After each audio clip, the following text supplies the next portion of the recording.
할렐루야.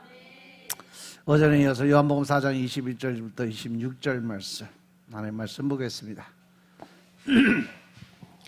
예수께서 가라사대 여자여 내 말을 믿으라. 이 산에서도 말고 예루살렘에서도 말고 너희가 아버지께 예배할 때가 이르리라. 너희는 알지 못하는 것을 예배하고 우리는 아는 것을 예배하노니 이는 구원이 유대인에게서 남이니라. 아버지께 참으로 예배하는 자들은 신령과 진정으로 예배할 때가 오나니 곧 이때라. 아버지께서는 이렇게 자기에게 예배하는 자들을 찾으시느니라. 하나님은 영이시니 예배하는 자가 신령과 진정으로 예배할지니라. 여자가 가로되 메시아 곧 그리스도라 하는 이가 오실 줄을 내가 아노니 그가 오시면 모든 것을 우리에게 고하시리이다. 예수께서 이르시되 내게 말하는 내가 그로라 하시니라. 아멘. 할렐루야.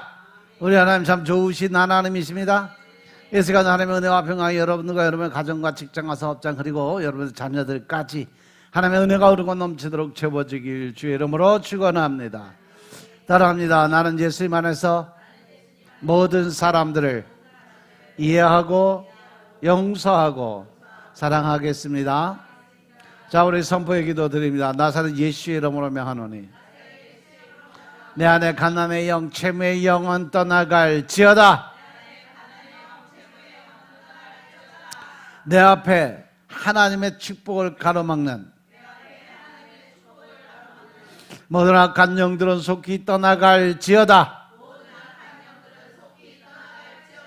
내 죄로 인해서 나를 떠나갔던 모든 영권, 인권, 물권은 속히 회복되어 돌아올지어다. 아멘. 우리 안에 가난의 영, 채무의 영이 떠나간 줄로 믿습니다. 우리의 모든 빚은 다 탕감되어지는 줄로 믿습니다. 하나님의 축복을 가로막는 모든 악한 영들이 떠나가고 오늘 떠나갔던 모든 영권, 인권, 물권의 권세들이 다 회복되어 돌아오는 줄로 믿습니다. 이 시간도 하나님께 영광을 올려드리는 귀한 시간 되시길 주의 이름으로 축원합니다. 오전에 이어서 예배하는 자들을 찾으시는 하나님에 대해서 말씀을 나누겠습니다. 우리가 오전에 사마리아 여인과 예수님과 대화해서 예수님이 찾으시는 예배자의 모습과 예수님이 메시아인 것을 말씀을 드렸고, 또한 사마리아 여인의 영적인 갈급함, 그리고 예수님의 영적인 치료와 생수의 기쁨에 관해서 말씀을 드렸어요. 그리고 사마리아 여인이 창녀의 모습이 아닌 진정한 메시아를 기다리는 여인이었고 그녀가 율법의 진정한 피해자였음을 말씀을 드렸어요. 따라서 이 여인은 자신의 의지와 무관하게 반복적으로 남편을 바꾸어야 하는 경험이 있던 그러한 고통을 가지고 있는 여인이었다는 거죠. 이러한 맥락에서 보면 그녀의 삶은 외형적으로 드러난 것보다 훨씬 더 많은 상처와 괴로움을 품고 살고 있었음을 우리가 알 수 있었어요. 하지만 예수님께서 이러한 여인의 고통과 상처를 정확하게 깨뜨려 보셨죠. 왜? 그녀가 겪은 버림받음과 사회적인 연약함, 그리고 사람들 속에서 느끼는 수치와 괴로움을 아시기 때문에, 그래서 그가 늘 사람들이 많이 다니는 그러한 시간에 물을 길러 온 것도 아니고 늘 혼자 사람들의 어떤 눈길을 피해서 오후 시간에 사람들을 안 다니는 제1대학볕이 강한 그 시간대에 늘 물길러 다녔던 여자예요. 그래서 먼저 예수님께서는 그의 상처를 드러내고 치유하시려고 작정을 하셨죠. 단지 생수를 주시는 것에서 그치지 않고 근본적인 영적인 회복과 그녀의 삶의 회복을 이루도록 섬세하게 예수님은 그를 끌어가시면서 치료를 하시는 겁니다. 우리 안에 있는 무엇, 아무것도 숨길 수 없는 예수님 앞에서 자신의 죄와 상처를 정직하게 고백할 수 있다는 것은 예수님을 인격적으로 만나고 진정한 영적 회복을 경험하기 위한 필수 과정이에요. 그래서 우리가 하나님과 영적인 교류가 이루어지고 또 영적인 그 영성 안에 들어가기 위해서 제일 먼저 우리가 해야 될 것이 뭐다? 바로 회개의 기도예요. 회개를 통해서 내 안에 있는 모든 죄성을 끌어내고 하나님께 고백하고 너희 입술로 고하는 죄마다 내가 다시는 기억지 아니하고 저 바다 해저 깊은 곳에 묻어두리라 하고 하신 하나님의 말씀을 기억하시고 우리가 입술로 고백하는 그 죄마다 함께 다 죄사함이 이루어졌음을 깨달으시기 바랍니다. 따라서 우리가 숨기려거나 아니면 꾸미려고 하지 말고 있는 그대로의 마음과 삶을 겸손하게 내려놓았을 때 우리는 치유와 자유 그리고 참된 생명을 경험할 수 있음을 믿으시기 바랍니다. 그러면 우리가 드릴 수 있는 참된 예배의 본질과 자세는 뭘까? 참된 예배는 단순히 형식이나 장소에 국한되지 않는다고 그랬어요. 마음과 내 삶 전체로 들어서 거룩한 산 제사의 모습으로 하나님 앞에 드려져야 되는 것이 진정한 참된 예배의 모습이다. 우리는 일상 속에서 마음을 다해서 성실하게 집중하고 내면의 진실성을 가지고 행동을 할 때 진정한 예배의 태도를 갖출 수가 있다는 거죠. 따라서 예배는요, 단순한 의무가 아닙니다. 자신을 성찰하고 더 나은 삶을 향해 나아갈 수 있도록 돕는 경험이 되어야 된다는 거예요. 또한 외적인 기준보다 스스로의 마음과 삶을 점검하고 진실한 성실함으로 행동하는 것이 아주 중요하다. 결국 참된 예배는요, 개인의 내면과 삶의 태도에서 시작이 되고 이것을 통해 더 깊은 자각과 성장 그리고 의미 있는 삶을 이루게 되는 거죠. 따라서 19절 이하의 말씀을 보시면 19절부터 26절의 말씀을 보면 그 여인의 고백이 바로 당신이 선지자라는 거죠. 그러면서 바로 자기가 궁금했던 예배자들의 모습, 우리 조상들은 이 산에서 예배를 했는데 당신들의 말은 예배할 것이 예루살렘에 있다고 이야기했다라는 거죠. 그러면서 예수님은 내 말을 들어라 이거야. 내 말을 믿어라. 이 산에서도 말고 예루살렘에서도 말고 너희가 아버지께 예배할 때가 이른다. 너희는 알지 못하는 것을 예배하고 우리는 아는 것을 예배하니까 이는 구원이 유대인에게서 나는 것이기 때문에 그렇다라고 얘기해요. 그래서 예배자들, 바로 하나님께 예배 드리는 자들의 모습이 뭐냐? 참되게 예배하는 자들은 영과 진리로 예배할 때가 온다. 곧 언제냐? 아버지께서 자기에게 이렇게 예배하는 자들을 찾으실 때가 있다는 거죠. 하나님은 영이 있으니까 예배하는 자가 영과 진리로 예배를 드려야 된다. 믿으시면 아멘 합시다. 바로 우리가 예배를 드리는 것은 바로 영적인 예배를 드려야 되고 그것은 이 말씀 안에서 드려지는 예배. 마지막 때에 계시록에 보면 마지막 때에 많은 사람들이 목이 마라 갈증해서 허덕이고 있을 때가 있을 것이다.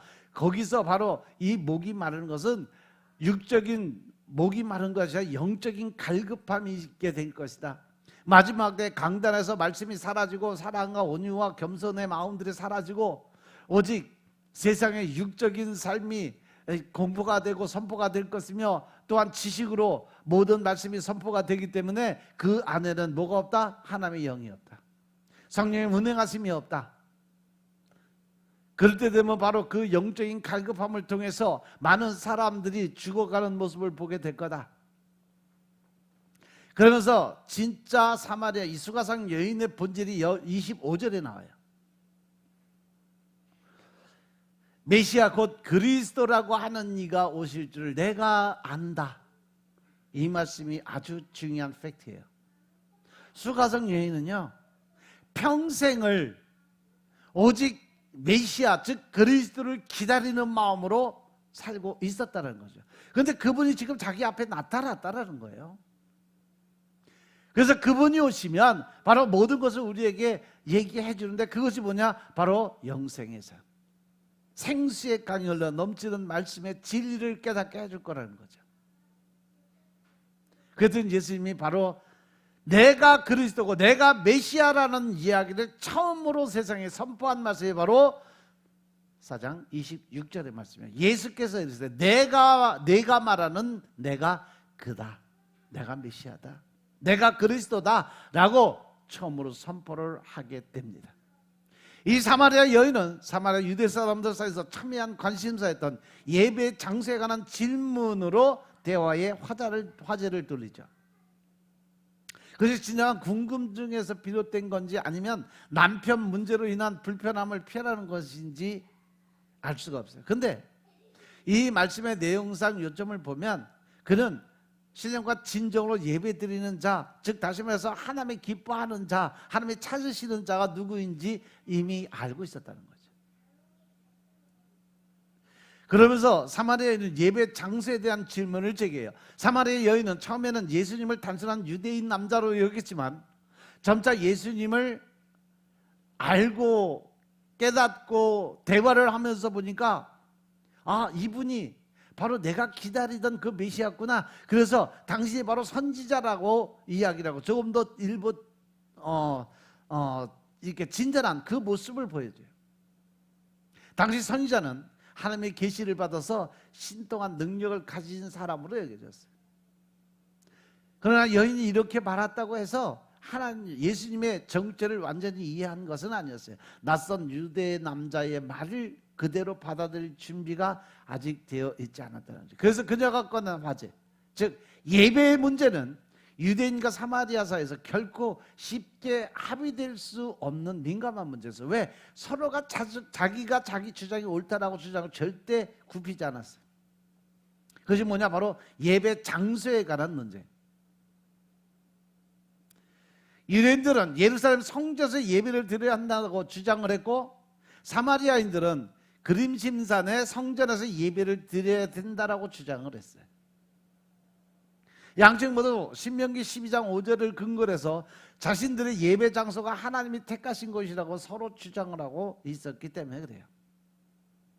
또한 역사적으로 유대인 제사장과 왕이 그림심산 성전을 파괴한 사건 때문에 두 민족 사이의 갈등이 아주 심화되어 있었어요. 그것 때문에 이 문제로 서로 화해하는 것이 아주 어려운 상황이었어요. 사마리아 사람들이 어떤 사람들인지 아세요? 제가 이 설명을 벌써 서너 번은 드렸는데, 사마리아 사람들은 이스라엘 백성들이에요. 똑같아요. 하나님의 택하신 백성. 그런데 단지 유대인들은 하나님의 그 혈통을 직계로 지키고 온 사람들이고, 사마리아인들은 이방 나라와 합해서 다른 혼혈 민족으로 있었기 때문에 유대 민족의 이 혼혈족을 아주 인정을 안 해버린 거예요. 근데 그것이 우리나라에서도 그랬어요. 옛날에 이 혼혈아들을 엄청 무시한 게 한국 사람이었잖아.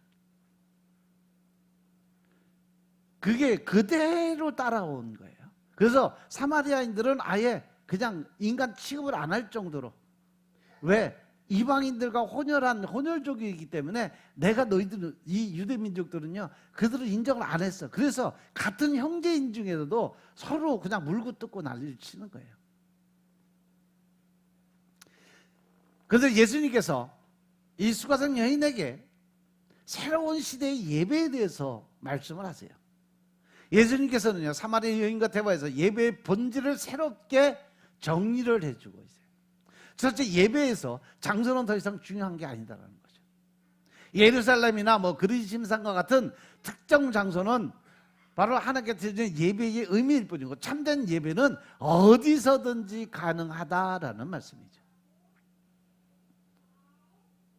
두 번째는 뭐냐? 유대인들이 온전한 예배를 드리는 이유는 단순히 형식이나 정성이 뛰어나서가 아니라 구원의 계시가 역사 속에서 유대인을 통해서 주어졌기 때문에 그래요. 예수님께서는요 민족적 편견이 아니라 구원의 역사가 유대인들을 통해 전개되고 있음을 강조하시는 거죠. 즉 유대인들이 하나님께 올바로 택한 하나님의 직계 자손이다라는 것을 이야기하는 거예요. 그리고 하나님은 혈통을 중요시 여긴다라는 거죠. 세 번째 뭐냐? 새롭게 예배 드리는 때가 이미 이 땅에 임했다라는 거예요. 이미 예수께서 많은 기적과 이적을 나타내 보여주시고, 더 나아가서 많은 하나님 말씀을 선포된, 그리고 아무 데서 예배 드리는, 산에서도 들에서도 예배를 드리는 그러한 모습. 메시아의 도래로서 이제 예배의 본질은 장소가 아니라 마음가짐과 태도에 있고, 참된 예배는 예수님 안에서 이루어진다는 거예요. 성령의 임재로 하나님께 나아가는 방식이 변화되고, 예배는 이제 성전 건물에 국한되지 않고 어디서든지 가능하게 되었다라고 선포하세요. 여기서 사람들이 오해하는 부분들이 뭐냐면, 아무 곳에서나 서 있는 곳이 예배의 자리다라고 이야기하니까 교회 안 나오고 그냥 자기 혼자 예배를 드려도 된다라고 착각하는 사람이 너무 많다는 거죠. 지금 예수님이 말씀하시는 이 국한된 어떤 성전의 내부 얘기가 아니라 그것은 중심을 보시는 하나님의 마음을 표현해 준 거예요. 중요한 것은 뭐냐면, 그 예배가 성령님이 임하시는 그 자리에서 말씀과, 즉 진리로 성령님과 동행한 진리의 말씀으로 중심이 된 예배를 드려야 된다는 전제 조건을 걸어놨다는 거죠. 따라서 그 성령님이 임재하기까지는, 성령님이 임재하는 그 처소, 장소가 중요하다는 거죠. 물론 마음속에, 마음에, 내가 곧 몸의 성전이니까 내가 그만큼 하나님의 임재가 들어올 수 있는, 성령님이 나와 동행할 수 있는, 그래서 하나님과 내적인 대화가 이루어져서 하나님 뜻을 깨달을 수 있는 그 자리가 내가 서 있는 자리가 되냐는 거죠. 하나님과 직접적인 교류가 되는 그러한 자리에 서 있느냐는 거죠.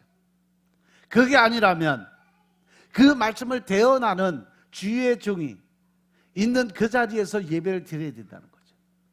그것이 바로 성령과 동행하는 진리의 예배를 드리는 본질의 모습이라는 거예요. 그런데 이것은 빼먹고 그냥 예배 자리가 정해져 있지 않다는 그 말만 따라간다는 거죠.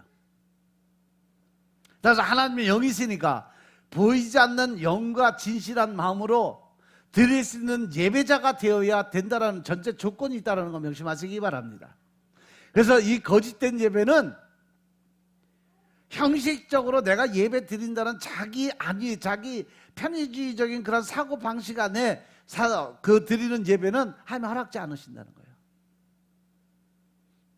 그래서 여기서 영은요, 성령을 나타내고, 진리는 예수님 자신과 하나님의 말씀을 의미하는 거예요.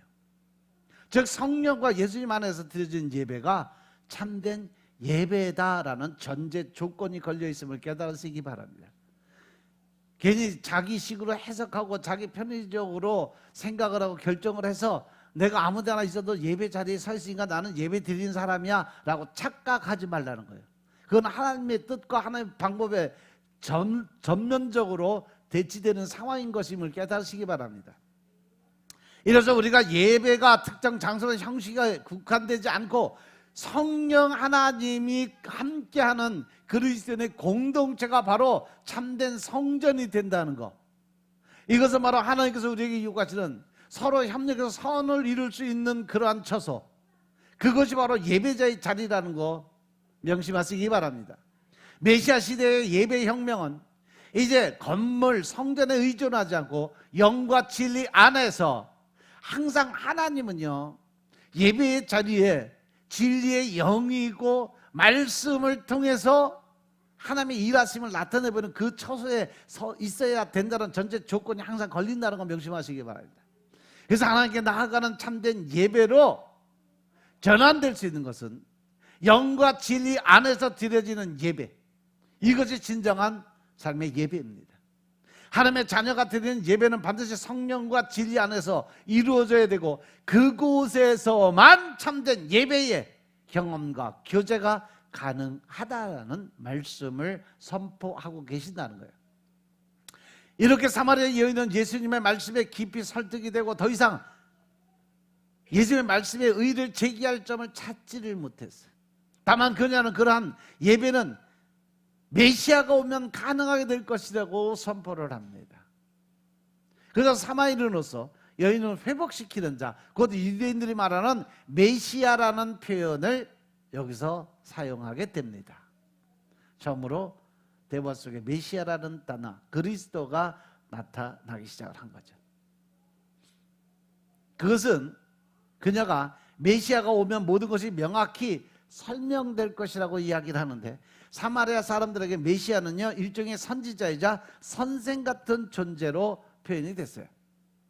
흥미롭게 이 여인은 자신의 눈앞에 계신 분이 바로 그 메시아라는 사실을 아직까지는 전혀 깨닫지 못한 채 이 말을 이야기하게 된 거죠.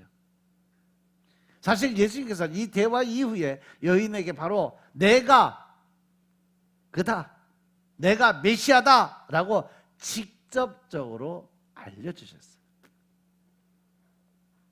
말씀을 가만히 보면 사마리아 여인과 대화에서 예수님께서는 요한복음에서 생전 처음으로 자신의 정체가 바로 메시아이라는 것을 확실하게 밝혀줍니다. 내게 말하는 내가 바로 그니라, 메시아다 라고 말씀하시는 거죠. 이 선언은 이전까지 이어진 질문과 논쟁의 흐름을 단번에 종결지을 수 있는 아주 강력한 선포의 고백이에요. 이제 사마리아 여인이 예수님의 정체를 더 이상 의심하거나 물어볼 여지가 없게 되었고, 그 앞에서 자신의 입을 열어서 반박하거나 논의할 수 없는 그런 상태에 놓이게 됐죠. 이 선언은 여인에게 깊은 충격과 동시에 그 안에 경외심을 갖게 만들어주죠. 그동안 자신이 겪어온 혼란과 질문, 그리고 예배와 삶에 대한 궁금증, 예수님의 한마디로 정리가 되고 있는 그런 상태죠. 더 이상 어떤 말로도 그분을 설명하거나 변화할 수 없다는 사실은 여인으로 하여금 내적 침묵과 경외함의 태도를 갖게 만들었다는 거예요. 그래서 그녀는 이제 입을 다물 수밖에 없고, 마음속 깊이 예수님의 메시아 되심을 깨닫고 그분 앞에서 겸손하게 서는 자리에 있습니다. 이 순간 단순한 대화의 종결이 아니라 여인의 삶과 신앙이 근본적으로 변화되는 전환점이자 예수님이 직접 자신의 구원자이심을 밝히신 결정적인 순간, 이것은 곧 무엇을 말하냐? 이 수가성 여인, 사마리아 여인이 모든 것을 영적인 치유를 받고 이제 처음으로 영적인, 즉 성령의 세례를 받게 됨으로 인해서 영적인 눈이 띄어지는 장면을 설명을 하고 있는 거죠. 지금까지 몰랐던, 또 지금까지 깨닫지 못했던 진리를 한순간에 예수님의 말씀을 통해서 그가 변화되고 성령의 세례를 받게 되면 영적인 눈이 뜨고 영적인 귀가 열리는 사건이 여기서 벌어진 거예요. 믿으시면 아멘 합시다. 그런 결정적인 순간이 바로 이 순간이에요. 따라서 참된 신앙은 예수님을 단순한 인물이 아니라 우리의 영적 필요를 채워주시는 구원의 메시아로 인식하는 것에서 시작이 된다. 이것은 곧 예수님을 예수님으로 인정하고 받아들이기 위해서 우리가 제일 먼저 받아야 되는 것이 뭐다? 성령의 세례를 받아야 된다는 거예요. 성령님을 통하지 않고 우리가 하나님이 어떠한 분이고 예수님이 어떠한 분이라는 것 전혀 깨닫지 못하고 알지 못한다라고 하나님이 말씀하셨어요. 우리 각자의 상처와 연약함에도 예수님 앞에서는 숨길 필요가 없고, 그래서 정직하게 나아갈 때 치유와 회복을 경험할 수 있다는 것을 사마리아 여인을 통해서 우리에게 예수님이 직접 말씀하고 계심을 깨달으시기 바랍니다. 우리가 신령과 진정으로 변화되고 하나님의 축복 안에 들어가고 또 하나님의 능력을 사용할 수 있는 권한을 주어진다면 그것은 바로 정직한 신뢰 회복이 가장 우선이다. 그러기 위해서 우리가 해야 되는 것이 뭐다? 바로 회개의 기도를 통해서 하나님과 영적 교류가 이루어질 수 있도록 나를 버리고 나를 내려놔야 된다. 믿으시면 아멘 합시다. 또한 예배는 장소나 형식에 국한되지 않고 마음과 삶 전체로 성령과 진리 안에서, 할렐루야, 성령과 진리 안에서 예배를 드리려면 바로 내가 마음의 성전이 깨끗해지고 하나님과 직접적인 교류가 있어야 되고, 내가 그러지 못할 때는 바로 그 말씀을 대언하고 알려주는 주의 종이 있는 자리에서 예배를 드려야 된다. 혼자 아무 곳에서 여기도 하나님이 계시니까 여기서도 그냥 예배 드려도 돼요. 이런 배은망덕한 무식한 소리 하지 말고 그 예배의 자리, 예배의 처소에 항상 계셔야 될 분은 누구다? 성령님, 하나님이, 예수님이 계셔야 된다는 거예요. 그런데 하나님은 그렇게 아무 데서 내가 편한 자리 쫓아가서 예배 받으시는 분이 아니라는 사실 명심하시기 바랍니다. 예수를 믿고 따르는 삶은 단순히 지식이나 의무가 아니에요. 일상 속에서 그분의 인도하심을 받아 살아가는 실천적 신앙심을 알게 하는 것이 바로 하나님께 예배 드리는 자의 진정한 모습이다. 결국 메시아로 오신 예수님께서 우리는 새로운 시대에 참된 예배와 삶의 방향을 이해하고 영적인 성숙과 변화를 경험하게 된다는 거예요. 오늘날 예배 드릴 때 거의 습관적으로 인용하는 성경 말씀이 바로 요한복음 4장 24절에 나오는 하나님 영이시니 예배하는 자가 신령과 진정으로 예배할지니라라는 말씀이에요. 일반적으로 이 본문을 인용함으로써 나타내고자 하는 의미는 예배 드리는 자가 갖추어야 될 경건하고 겸손하고 진실한 마음 자세, 한마디로 예배 드리는 사람이 예배에 임하는 내적인 마음 상태를 정리해 줘야 되는데 그냥 예배에 참석의 의만 가지고 신령과 진정으로 예배를 드린다라는 설명만 하고 수박 겉핥기식의 그러한 설명을 해주니까 모든 성도들이 신령과 진정의 그 마음, 본질 그 안에는 성령님과 동행함이 있어야 되고 하나님의 말씀과 그 하나님의 뜻에 합한 자로 변화된 자아의 모습, 거룩한 산 제사의 모습, 또 우리가 드리는 예배의 형식이 성령님과 하나님의 이 진리와 함께 말씀으로 연관되어진다는 이러한 설명들을 하나요. 그냥 예배 자리에 나오는 것 자체가 바로 신령과 진정으로 예배를 드리는 본질의 모습이라고 설명을 한다는 거죠. 다시 말하면 습관적이고 형식적인 마음 자세와 반대되는 개념. 이 구절에 대한 이러한 영적 이해는 비단 우리의 문제뿐 아니라 이미 오래전서부터 이 서구 시대, 서구 문화에서부터 시작을 했던 부분이에요. 제일 맹점이 뭐냐면 우리나라의 추수감사주의를 지키는 것. 지금 뭐 이번 주 아니면 다음 주에 다 추수감사주일 예배 드려요. 지금 일반 교회들은. 근데 지금 넓은 들의 이근곡지가 어디 갔어? 이미 뱃속에 다 들어갔잖아. 그리고 하나님은 나머지 찌꺼기 주는 거 아니에요 지금. 이게 무슨 추수감사주일이요? 말이 안 되는 얘기죠. 우리 조상들이 섬겼던 추석, 중추절은요 바로 그해 가을에 거둬들인 첫 곡식을 드려서 조상들에게 지켜줘서 감사합니다라고 드리는 그 예배, 그것이 제사요. 그런데 우리나라의 그 상차림을 보면 추수감사주일 때 예배 드리는 그 구약시대의 예법하고 거의 비슷하고 똑같아요. 상 놓는 방법까지도 똑같아요. 홍동백서의 그 모습이 성경의 구약시대에 나와 있는 그 모습과 똑같습니다. 과일 놓는 자리, 또 이런 고기 놓는 자리, 나물 놓는 자리. 옛날에도 하나님께 그 예배 드릴 때 그렇게 상을 차려놓고 하나님께 예배 드림으로 하나님께 영광 올려드리고 그 감사의 제물을 드렸던 것이 바로 그 모습이에요. 근데 우리나라가 똑같아요. 우리나라 원래 상복이 무슨 색깔인지 아세요? 우리나라 원래 고유의 상복은 하얀색이에요. 왜? 백의민족. 천군의 자손이라고 그래서 옛날 고대부터 우리나라는요 사람이 죽으면 흰옷을 입었어. 왜? 백의민족이니까. 천국 백성이니까. 천국 하늘나라에서 입는 옷이 하얀 세마포잖아요. 그래서 마지막 보내는 그 자리에 하얀색으로 있는 것이 정상. 근데 그것이 언제 바뀌었냐? 일제시대 때 바뀌었어요. 일본 놈들이 한국의 정신을 말살시키기 위해서 흰색을 검은색으로 바꿔놓은 거예요. 원래 장례 문화에는요, 우리나라는 흰색의 삼배예요. 그게 성경에 나와 있는 모습 그대로 상복입니다. 그게 우리나라 전통 문화예요. 근데 그것을 싹 바꿔버렸어요. 우리나라 상여가 그 형상과 모양이 법궤를 닮아서 법궤를 본따서 만들어 놓은 거라고 생각 안 해보셨어요? 네. 그 상여 끝에 보면 양쪽에 봉황이 있어요. 그 봉황이 양쪽으로 머리를 안으로 숙여요.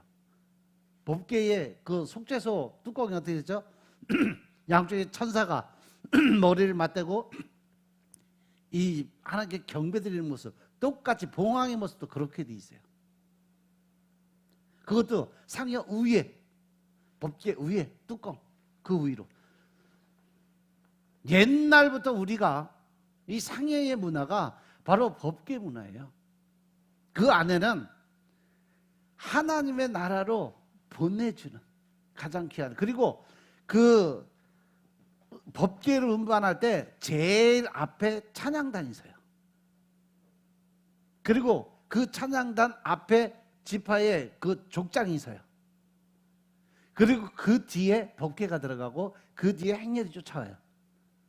우리는 상여 문화가 어떻게 돼요? 제일 앞에 종잡이 있죠. 그 뒤에 이 식구들이 있죠. 그리고 그 뒤에 상여 있죠. 그 뒤에 사람들 쫓아오죠. 똑같아요. 여러분들 몰랐죠? 그게 지금 우리 한국 문화예요. 그래서 제가 늘 우리가 바로 또 다른 숨겨놓은 히브리 민족의 본질은 성경 말씀 안에서 이미 다 나와 있어요. 이사야서 42장 말씀, 46장 말씀, 또 43장 말씀 다 보면 하나님께서 히브리 민족들, 하나님이 숨겨놓은 또 다른 히브리 민족의 그 모습이 우리 안에서 있다라는 것을 우리의 문화, 경제, 사회 모든 면에서 하나님의 때가 이르게 되니까 우리나라가 지금 엄청난 경제의 부흥을 이뤘었어요. 그런데 잠시 430년의 종살이 끝나고 70년의 환란이 있었잖아요. 그것이 줄어서 이제 7년 환란으로 들어가는데 우리나라가 지금 거기 문턱에 들어와 있어요. 그렇다고 7년 후에 또 종말이 온다는 사실은 아니요. 또 괜히 우리 목사님이 그랬다 이딴 소리 하지 마라. 지금 말씀의 진리적으로 볼 때 마지막 때가 다가오고 있다는 것은 사실이라는 거예요. 근데 그때는 언제인지 아무도 모르고, 아무튼 지금 우리나라는 하나님의 마지막 담금질을 하고 있는 자리에 서 있어요. 그래서 하나님의 계획에 의한 가장 독한 놈을 세워놓은 거예요. 그러면서 이 대한민국 백성들을 훈련시키고 바꿔가는 거죠. 이제는 우리가 스스로 깨어날 때고, 또 전 세계의 성령 사역자들, 예언자들, 하나님의 말씀의 대언자들 보면 대한민국 땅은 하나님의 마지막 들었을 땅 맞는데 지금은 바로 우리가 뭐 해야 될 때다? 오직 하나, 기도드릴 때다. 기도가 이 나라를 살리고, 기도가 하나님의 보좌를 움직이고, 기도가 하나님의 뜻을 이룰 수 있는 가장 큰 능력과 힘이 될 것이다. 우리가 기도를 드리지 않으면 더 큰 환란이 올 거고, 기도 드리고 통해 잡아고 회개하고 하나님의 뜻대로 살기 위해 노력하는 사람들이 많아지면 하나님이 그때 일하시면서 새로운 국면으로 바뀌게 될 거다. 믿으시면 아멘 합시다. 이것은 이미 창세 전부터 하나님이 계획하신 일이에요. 일루미나티나 그 모든 하나님의 대적자로 섰던 모든 사람들도 이미 하나님의 계획 안에 다, 다니엘서에 보면 다 남아 있어요. 또 계시록이 그 하나님 앞으로 이루어질 일에 대해서 말씀하실 때 예수님이 말씀하신 그 안에 이미 다 들어있어요. 여러분 조금 더 성경을 깊이 있게 말씀 중심으로 한번 돌아보시면 이미 다 나와 있어요.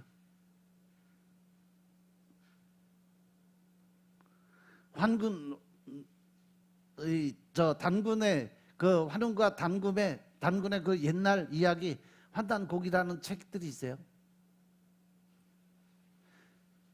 그것이 옛날 과거에 욕단족이 이쪽으로 내려와서 처음으로 하나님께 드린 백두산 천지 앞에서 하나님께 드린 예배의 모습부터 시작을 하면서 쓰여진 글이 바로 그 글인데, 그것을 이 동구가 즉 다시 말해서 중국에서 싹 멸종을 시켜버렸어요. 책이란 고서를 싹 다 태우고 아무것도 흔적을 남기지 않았는데, 하나님께서 그거를 특별한 항아리에다 넣어서 황하유역 저 옛날 고적을 발견한 그 자리에 묻어놨던 것을 일본의 고고학자가 그것을 발견해서 몰래 가져가서 그것을 번역해놓고 보니까 대한민국의 역사가 새롭게 쓰여진 거예요. 그런데 지금 전 세계 과학자들이, 고고학자들이 집중해서 연구하는 게 있어요. 과연 욕단족이 간 그들이 동쪽으로 이동하고 해 뜨는 곳에 이동했다라는 그 말씀의 끝 진인 어디냐? 이스라엘에서 가장 먼 나라, 가장 동쪽에 있는 해 뜨는 나라, 과연 어디냐? 지도 펴놓고 쫙 그어보니까 제일 끝에 있는 나라가 바로 대한민국이었다는 거죠. 삼면이 바다고 길은 오직 한 길밖에 없는 그곳. 그래서 지금 대한민국에 대한 역사가 증명이 되면 우리는 전 세계 역사의 기록이 다 바뀌어져야 돼요. 그래서 하나님의 마지막 때에 이 대한민국을 중심으로 해서 전 세계가 다 변화가 될 거라는 말씀을 하신 이유가 바로 중심이, 하나님의 중심이 여기 대한민국에 있어요. 그리고 초대의 에덴 동산이 어디냐라고 이야기하는 그 부분에 대해서도 제가 옛날에 보니까 백두산에서 흘러내려온 강줄기가 4줄기예요. 백두산에서 흘러나오는 강줄기가 4줄기예요. 근데 성경에 나와 있는 에덴 동산에서 흘러나오는 강줄기도 4줄기입니다. 그래서 지금 이 에덴 동산이 바로 이 동방에 작은 나라에 있다라는 것을 지금 연구하고 발표 중간까지 나왔어요. 과학적으로 증명이 됐고, 또 고대 히브리의 그 모든 문헌들, 또 제사 지낼 때 제기의 그릇에 써있는 히브리 글씨들까지 지금 그것이 강화도 천성단에서 나오고, 공주, 전주, 익산 곳곳에서 지금 히브리 민족들이 쓰던 제기들이 다 나와요.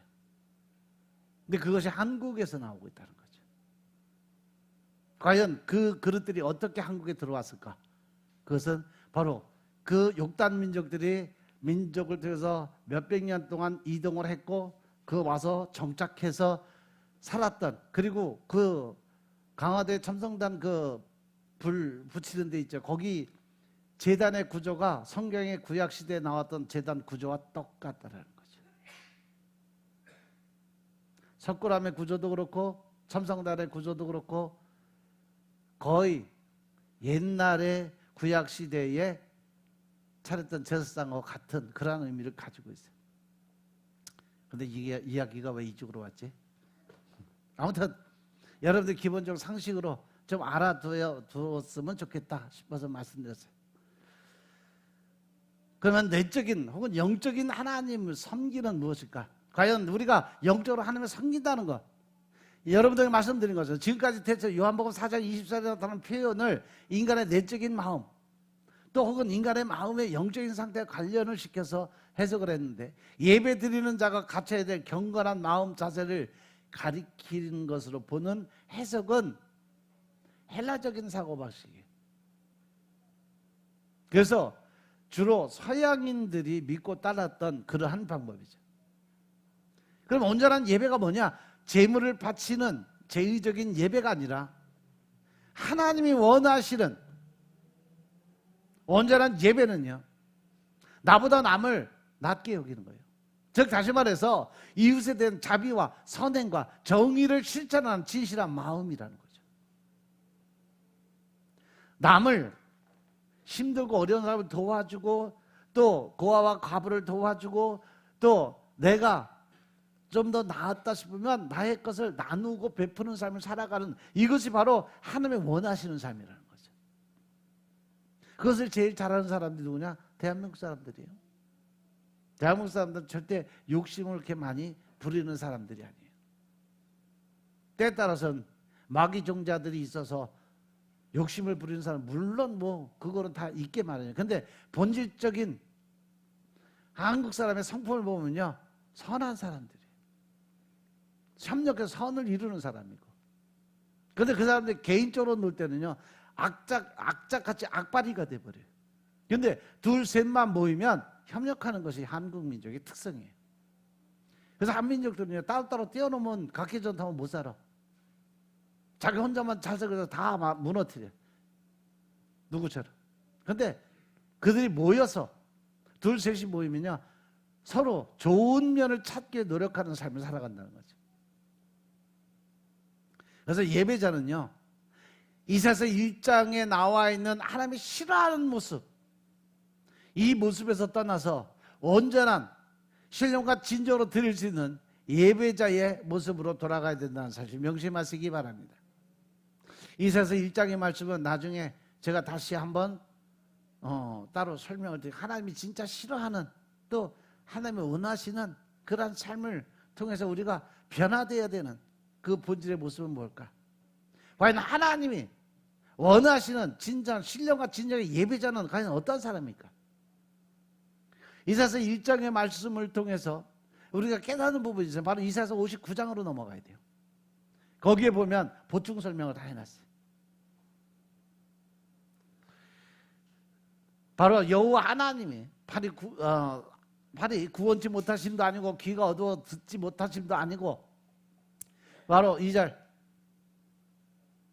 오직 너희 죄악이 너와 너희 하나님 사이에 되었고 너희 죄가 그 얼굴 가려서 너희를 듣지 않으시게, 즉 죄의 담을 허물어야 하나님과 관계가 회복이 된다. 이것은 곧 뭐다? 회개다. 이것이 하나님이 우리에게 요구하시는 삶이에요. 모든 것에 하나님과 관계가 영성이 회복되고 영이 살아 움직일 수 있는 가장 기본적인 삶이 뭐냐? 회개를 통하지 않고 결코 하나님을 만날 수 없다. 믿으시면 아멘 합시다. 이것이 바로 내가 변하지 않으면 하나님의 나라 갈 수 없다라는 거죠.